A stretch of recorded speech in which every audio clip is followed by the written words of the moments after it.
어머니니까. 어머니, 돈은 우리 거예요. 예. 서울 강남구 대치동 35평 아파트. 이곳엔 세 세대가 함께 살고 있습니다. 주인공 박순자 67세.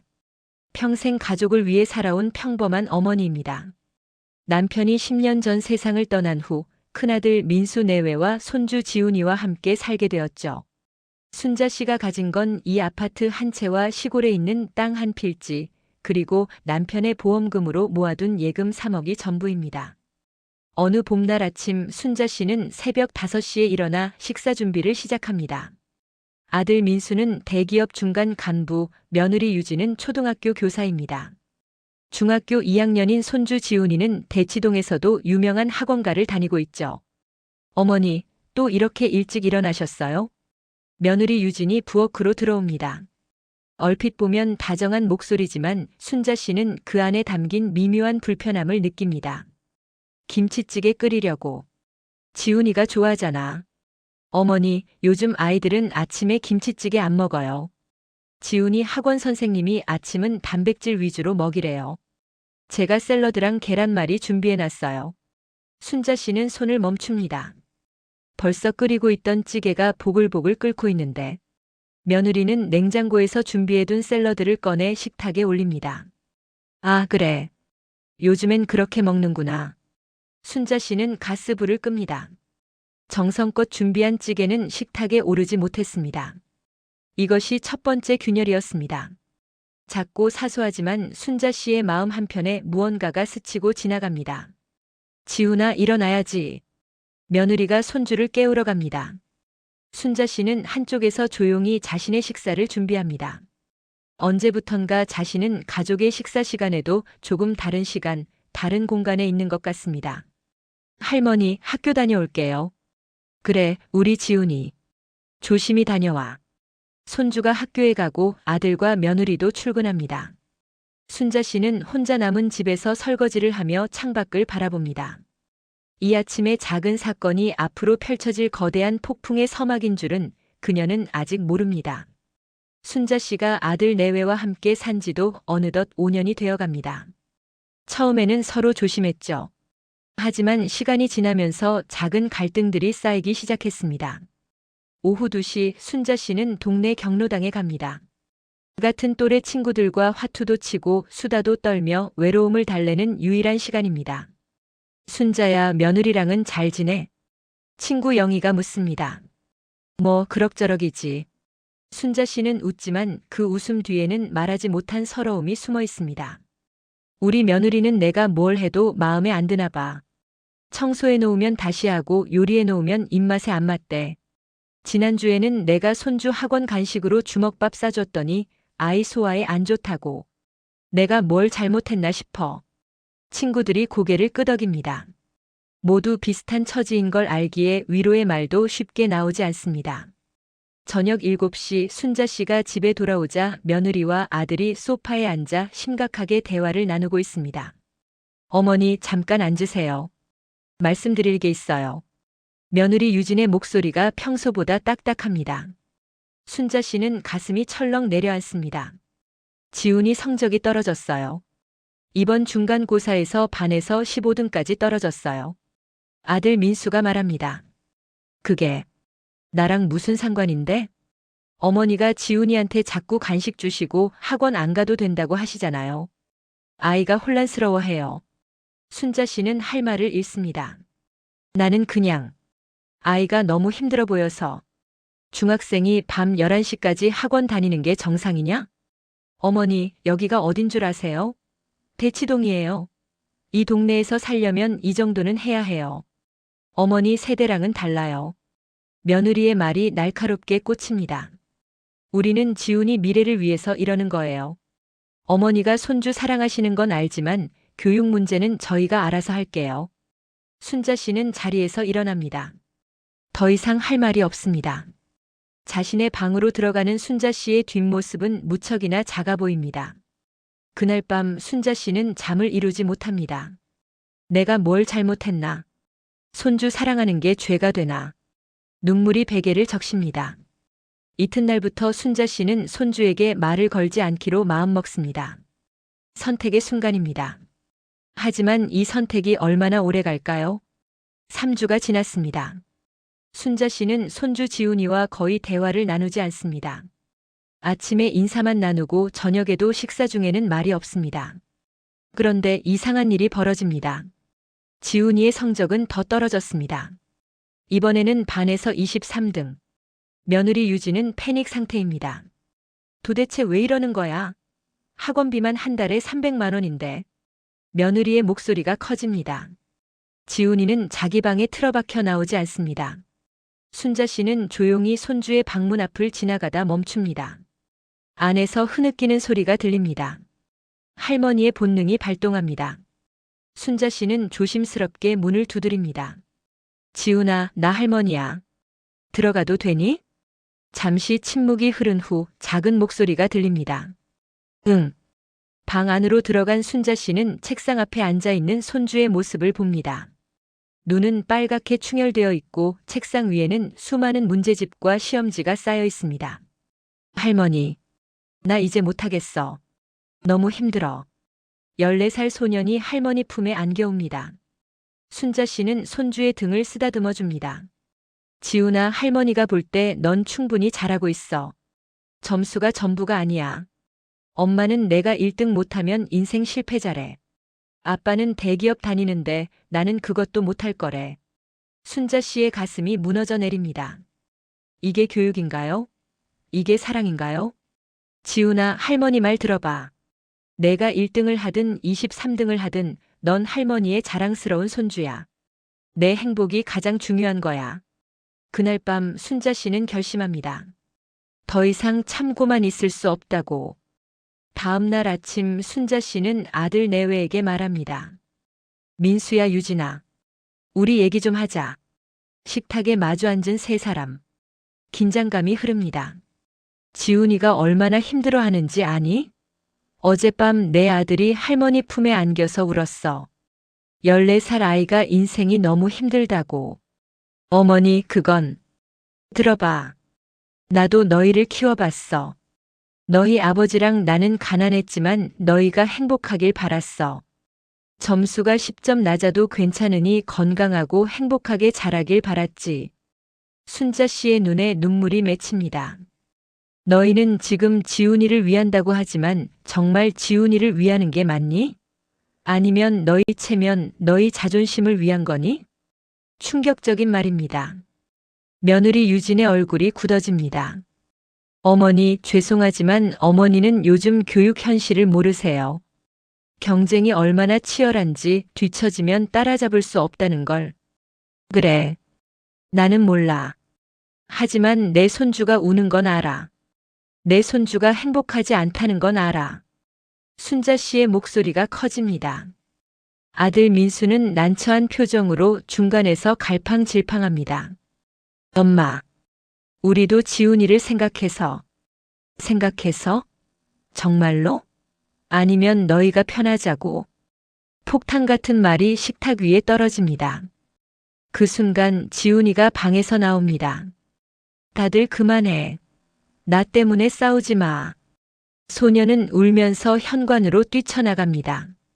학교에 가는 시간도 아닌데 가방을 메고 나가버립니다. 지훈이가 집을 나간 후 집안 분위기는 최악입니다. 다행히 지훈이는 2시간 후 학교에서 발견되었지만 가족 간의 균열은 이미 깊어졌습니다. 그리고 일주일 후 예상치 못한 전화가 옵니다. 순자 씨의 둘째 아들 민호로부터입니다. 형님, 저 민호예요. 민호는 10년 전 사업 실패 후 지방에서 작은 치킨집을 운영하고 있습니다. 형 민수와는 사이가 좋지 않습니다. 아버지 장례식 때 재산 문제로 다퉜기 때문입니다. 무슨 일이야? 형님, 어머니 계신가요? 어머니랑 통화 좀 하고 싶은데. 순자 씨가 전화를 받습니다. 엄마, 나 민호야. 그래, 민호야. 잘 지내니? 엄마, 그게 사업이 진짜 안 되네. 빚이 8천만 원이나 생겼어. 엄마, 나 좀 도와줄 수 없어? 순자 씨의 표정이 굳어집니다. 옆에서 듣고 있던 큰아들 민수의 얼굴도 일그러집니다. 엄마 어차피 나중에 상속받을 돈 아니야? 미리 좀 받으면 안 돼? 전화를 끊은 후 민수가 어머니에게 말합니다. 엄마, 민호한테 돈 주시면 안 됩니다. 저 친구는 받기만 하고 갚을 생각을 안 해요. 그래도 내 자식인데. 엄마가 갖고 계신 돈은 나중에 상속될 돈이에요. 함부로 쓰시면 안 됩니다. 저희도 지훈이 교육비며 생활비며 힘든 거 아시잖아요. 순자 씨는 아들의 말에 충격을 받습니다. 상속될 돈이라니. 아직 자신은 살아있는데 자식들은 벌써 자신의 재산을 나눠 가질 생각을 하고 있습니다. 그날 저녁 며느리 유진이 노골적으로 말합니다. 어머니, 솔직히 말씀드릴게요. 저희가 어머니 모시고 있는 게 쉬운 일이 아니에요. 지훈이 교육비도 많이 들고 이 집도 좁아요. 어머니가 갖고 계신 예금이랑 시골 땅, 그거 나중에 다 저희 거 아니에요? 유진아, 그게 무슨 말이니? 어머니, 시동생한테 돈 주시면 저희 몫이 줄어드는 거예요. 공평하게 생각하세요. 저희는 어머니 모시고 사는데 민호 씨는 뭐 해준 게 있어요? 순자 씨는 며느리의 얼굴을 똑바로 바라봅니다. 처음으로 제대로 본 며느리의 얼굴. 거기에는 사랑이나 가족애가 아닌 계산과 이해관계만 가득합니다. 그래서 너희가 나를 이 집에 들인 이유가 내 재산 때문이었니? 침묵이 흐릅니다. 아들 민수는 고개를 숙이고 며느리는 시선을 피합니다. 순자 씨는 자리에서 일어나 방으로 들어갑니다. 그리고 그날 밤 순자 씨는 은행 통장을 꺼내봅니다. 예금 잔액 3억 2천만 원. 그리고 시골 땅 시세 약 1억. 아파트 지분은 원래 자신과 남편 공동 명의였는데 남편이 돌아가신 후 순자 씨 앞으로 넘어왔습니다. 현재 시세로 약 15억. 내가 평생 모은 돈이 자식들 사이에서 싸움의 원인이 되는구나. 순자 씨는 쓴웃음을 짓습니다. 재산 이야기가 나온 후 집안 분위기는 더욱 냉랭해집니다. 며느리는 순자 씨에게 최소한의 말만 건넵니다. 아들은 눈치를 보느라 어머니와 아내 사이에서 갈팡질팡합니다.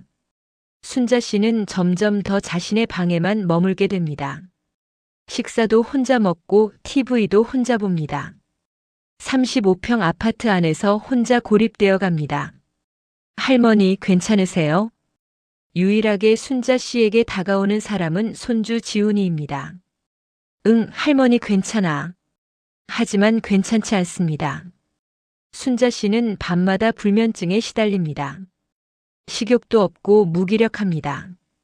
전형적인 노인 우울증 증상입니다. 어느 날 순자 씨는 경로당에서 친구들에게 고백합니다. 나 이제 집에서 나가고 싶어. 순자야, 어디로 가려고? 모르겠어. 그냥 이대로는 못 살 것 같아. 나는 돈 때문에 같이 사는 사람이 아니잖아. 나는 가족인데. 친구 영희가 순자 씨의 손을 잡습니다. 순자야, 우리 나이에 혼자 살기 힘들어. 건강도 안 좋은데. 조금만 참아. 참으라고? 언제까지? 내가 죽을 때까지? 순자 씨의 목소리가 떨립니다. 그날 밤 순자 씨는 결심합니다. 다음 날 아침 순자 씨는 가족들에게 말합니다. 나 독립하고 싶어. 작은 원룸이라도 얻어서 혼자 살고 싶어.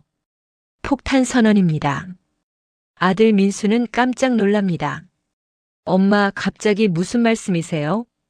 갑자기가 아니야. 생각 많이 했어. 나는 여기서 짐이야. 너희한테도 불편하고 나도 불편해. 그냥 헤어지자. 며느리 유진이 당황한 표정으로 말합니다. 어머니, 그러시면 주변에서 뭐라고 하겠어요? 저희가 어머니를 내쫓았다고 할 거예요. 그럼 너희 편한 대로 말해. 나는 상관없어. 순자 씨는 단호합니다. 하지만 그날 밤 순자 씨는 또 잠을 이루지 못합니다. 정말로 혼자 살 수 있을까? 외로움을 견딜 수 있을까? 다음 날 순자 씨는 부동산을 알아봅니다. 보증금 5천만 원에 월세 50만 원짜리 원룸. 노인이 혼자 살기에는 적당한 크기입니다. 할머니, 가지 마세요. 지훈이가 할머니의 방문 앞에서 웁니다. 할머니가 없으면 나는 어떡해요? 엄마 아빠는 나한테 공부하라는 소리밖에 안 해요. 할머니만 나를 이해해줬는데. 순자 씨는 손주를 안아줍니다. 하지만 그것만으로는 이 상황을 해결할 수 없습니다. 일주일이 지나고 순자 씨는 진짜로 이사 날짜를 잡습니다. 다음 주 금요일. 집안은 싸늘한 전쟁터가 되었습니다. 이사 3일 전 돌발 상황이 발생합니다. 새벽 2시 순자 씨는 가슴 통증으로 깨어납니다. 숨이 제대로 쉬어지지 않습니다. 협심증 증상입니다. 민수야, 민수야. 하지만 목소리가 나오지 않습니다. 순자 씨는 간신히 방문을 열고 거실로 기어 나옵니다. 그리고 그대로 쓰러집니다. 어머니, 어머니. 새벽에 화장실에 가려던 지훈이가 할머니를 발견합니다. 비명 소리에 온 가족이 깨어납니다. 119 구급차가 도착하고 순자 씨는 응급실로 실려갑니다. 다행히 큰 문제는 아니었지만 의사는 심각하게 말합니다. 환자분 스트레스가 심각합니다. 혈압도 높고 우울증 증세도 보입니다. 이대로 가면 정말 큰일 날 수 있습니다. 무슨 일 있으세요? 병실에 누운 순자 씨는 대답하지 않습니다. 옆에 서 있는 아들 민수는 고개를 숙입니다. 그날 둘째 아들 민호가 병원으로 달려옵니다. 형님으로부터 어머니가 쓰러졌다는 연락을 받은 것입니다. 엄마, 엄마 괜찮으세요? 민호는 어머니의 손을 잡고 옵니다. 순자 씨는 둘째 아들을 보자 눈물이 쏟아집니다. 민호야, 미안해. 엄마가 너한테 돈 못 줘서. 엄마 무슨 말씀이세요? 돈은 무슨 돈이에요? 엄마가 건강하시면 그게 최고죠. 그 순간 병실 문 밖에서 형제간의 언쟁이 시작됩니다. 민호야, 내가 엄마한테 돈 달라고 해서 엄마가 스트레스 받은 거야. 뭐? 형님이야말로 엄마 재산만 노리면서 모시는 척한 거 아니에요? 내가 뭘 안다고 그래. 너는 10년 동안 뭐 해줬어? 형님은 엄마를 ATM 기계로 본 거 아니에요? 나중에 상속받을 생각으로. 두 아들의 목소리가 점점 커집니다. 순자 씨는 병상에서 두 손으로 귀를 막습니다. 그만해. 제발 그만해. 하지만 아들들은 멈추지 않습니다.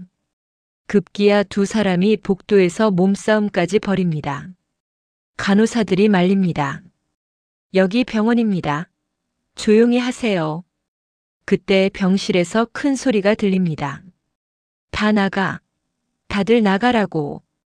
순자 씨가 침대에서 일어나 소리칩니다. 심장 모니터가 경고음을 울립니다. 의료진이 급히 달려옵니다. 환자분 진정하세요. 위험합니다. 하지만 순자 씨는 멈추지 않습니다. 내가 이렇게까지 해서 살고 싶지 않아. 내 재산 때문에 자식들이 싸우고 며느리한테 천덕꾸러기 취급받고 차라리 죽는 게 나아. 충격적인 말입니다. 아들들은 얼어붙습니다. 며느리 유지는 눈물을 흘립니다. 그리고 뒤에서 이 모든 걸 지켜본 손주 지훈이도 울고 있습니다. 의사가 진정제를 투여하고 순자 씨는 다시 잠에 듭니다. 병실에 남은 가족들은 서로의 얼굴을 제대로 쳐다보지 못합니다. 순자 씨가 퇴원한 후 집안 분위기는 묘하게 바뀌었습니다. 모두가 조심스럽습니다. 특히 며느리 유지는 어머니와 눈을 마주치지 못합니다. 어느 저녁 지훈이가 가족 회의를 제안합니다.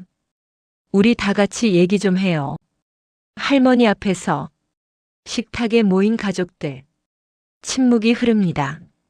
지훈이가 먼저 입을 엽니다. 저 때문에 미안해요, 할머니. 제가 공부를 못해서 엄마 아빠가 스트레스 받고 그게 할머니한테까지 갔잖아요. 아니야, 지훈아. 너 잘못 없어. 순자 씨가 손주의 손을 잡습니다. 이번엔 아들 민수가 말을 시작합니다. 엄마, 죄송해요. 저는 엄마를 모신다고 했지만 사실은 제 편의만 생각했어요. 엄마가 이 집에 계시면 제가 효자 소리 듣고 나중에 재산도 더 받을 수 있을 거라고 계산했어요. 민수의 눈에 눈물이 맺힙니다. 엄마가 뭘 원하시는지, 뭐가 필요하신지는 한 번도 제대로 물어본 적이 없어요. 엄마는 ATM이 아니라 우리 어머니인데, 저는 그걸 잊고 있었어요. 며느리 유진도 눈물을 닦으며 말합니다. 어머니, 저도 정말 죄송해요. 저는 어머니를 가족이 아니라 동거인 정도로 생각했어요. 제 집에 침범하는 사람처럼 느꼈어요. 하지만 병원에서 어머니가 그렇게 아파하시는 걸 보고 제가 너무 이기적이었다는 걸 깨달았어요.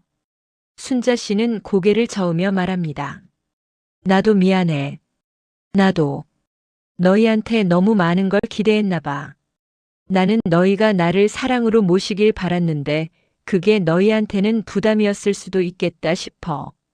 아니에요, 엄마. 그게 아니에요. 민수가 어머니를 껴안습니다. 67세 노인과 43세 중년 남자가 서로 껴안고 옵니다. 엄마, 제가 잘할게요. 진짜로 효도할게요. 엄마 재산 생각 안 할게요. 그냥 우리 엄마로서 모실게요. 며느리도 다가와 순자 씨의 손을 잡습니다. 어머니, 제가 많이 부족했어요. 앞으로 더 노력할게요. 어머니를 진짜 우리 어머니처럼 모실게요. 그날 밤 순자 씨는 오랜만에 마음 편히 잠을 잡니다. 다음 날 아침 큰 변화가 시작됩니다. 며느리가 순자 씨에게 물어봅니다. 어머니, 아침에 뭐 드시고 싶으세요? 응? 나는 김치찌개 먹고 싶은데. 그럼 제가 끓여드릴게요. 어머니 레시피로. 작은 변화지만 큰 의미가 있습니다. 그리고 아들 민수는 동생 민호에게 전화를 겁니다. 민호야, 너 지난번에 돈 필요하다고 했지? 형이 3천만 원 빌려줄게. 갚을 수 있을 때 천천히 갚아. 형님. 정말요? 우리 형제가 엄마 재산 때문에 싸우면 안 되지. 우리가 힘을 합쳐서 엄마를 모셔야지. 전화기 너머로 민호의 흐느끼는 소리가 들립니다. 3개월이 지났습니다. 집안 분위기는 완전히 달라졌습니다. 순자 씨는 더 이상 자기 방에만 틀어박혀 있지 않습니다. 저녁에는 가족들과 함께 거실에서 TV를 보고 주말에는 함께 외출도 합니다. 며느리 유진은 순자 씨와 함께 요리를 배웁니다.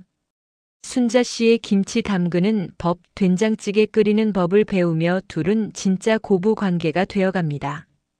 어머니, 이 김치 정말 맛있어요. 제가 평생 먹어본 김치 중에 최고예요. 그래? 우리 유진이가 좋아하니 할머니가 기쁘네.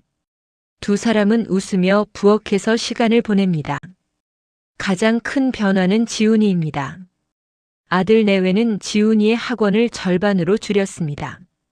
대신 주말에는 할머니, 엄마, 아빠와 함께 시간을 보냅니다. 지훈아, 성적이 조금 떨어져도 괜찮아. 내가 행복한 게 더 중요해.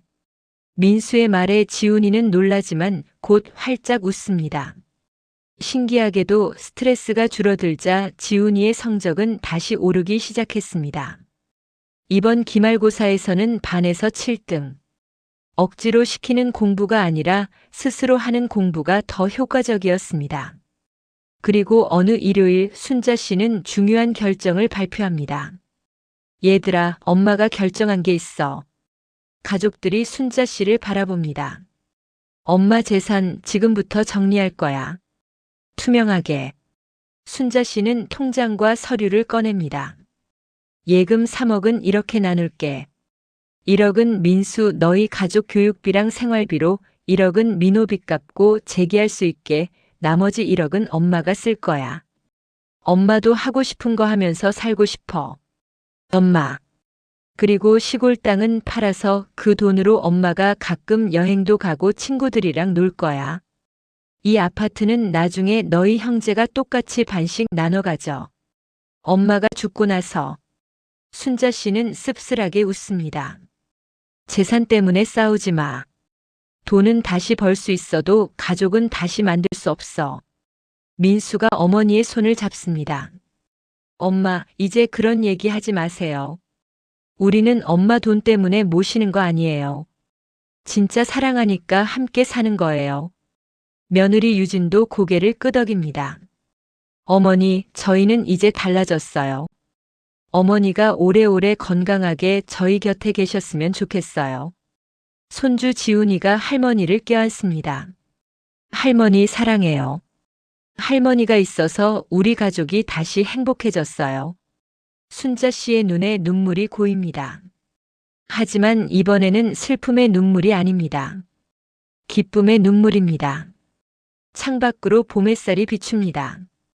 긴 겨울이 지나고 이 가족에게도 봄이 왔습니다. 6개월 후 순자 씨는 경로당 친구들에게 자랑합니다. 우리 며느리가 어제 나한테 생신 선물 줬어. 목걸이랑 손편지. 편지에 어머니 사랑해요라고 썼더라고. 순자야, 정말 잘 됐다. 우리 중에 제일 행복해 보여. 그래. 나 이제 정말 행복해. 돈이 많아서가 아니라 가족이 있어서. 그날 저녁 온 가족이 둘러앉아 저녁을 먹습니다. 순자 씨가 만든 김치찌개, 며느리가 만든 샐러드, 지훈이가 직접 만든 김밥이 식탁 위에 놓여 있습니다. 자, 다 같이 먹자. 잘 먹겠습니다. 5사람의 목소리가 하나로 모입니다. 그리고 순자 씨는 생각합니다. 가족이란 참 어려운 것이구나. 하지만 그만큼 소중한 것이기도 하지. 창밖으로 저녁 노을이 붉게 물들어갑니다. 이 가족의 이야기는 계속될 것입니다. 완벽하지는 않겠지만 서로 사랑하며 서로를 이해하려 노력하며. 그것이 바로 가족입니다. 가족은 피로 이어진 인연이지만 사랑으로 지켜가는 관계입니다. 돈이 많아서 행복한 것이 아니라 함께 있어서 행복한 것. 그것을 깨닫는데 우리는 때론 많은 시간이 필요합니다. 부모는 자식에게 완벽한 부모이길 바라지만 자식 역시 부모에게 완벽한 자식이길 바랍니다. 그 사이에서 우리는 서로에게 상처를 주기도 하고 때론 깊은 절망에 빠지기도 합니다. 하지만 기억하세요. 늦었다고 생각할 때가 가장 빠른 때입니다. 지금이라도 사랑한다고, 미안하다고, 고맙다고 말할 수 있다면 그것이 바로 가족의 시작입니다. 오늘 저녁 사랑하는 가족에게 전화 한 통 해보시는 건 어떨까요? 여보세요, 나야. 그동안 미안했어. 사랑해. 이 작은 말 한마디가 여러분 가족의 봄을 불러올지도 모릅니다. 이 이야기는 대한민국 어디선가 일어나고 있는 수많은 가족들의 이야기입니다. 당신의 이야기일 수도 있고 나의 이야기일 수도 있습니다. 시청해 주셔서 감사합니다. 당신의 가족에게 따뜻한 봄날이 찾아오길 진심으로 응원합니다. 좋아요와 구독은 큰 힘이 됩니다. 댓글로 여러분의 이야기를 들려주세요. 알림 설정하시면 새로운 이야기를 가장 먼저 만나보실 수 있습니다. 다음 이야기에서 또 만나요. 건강하세요.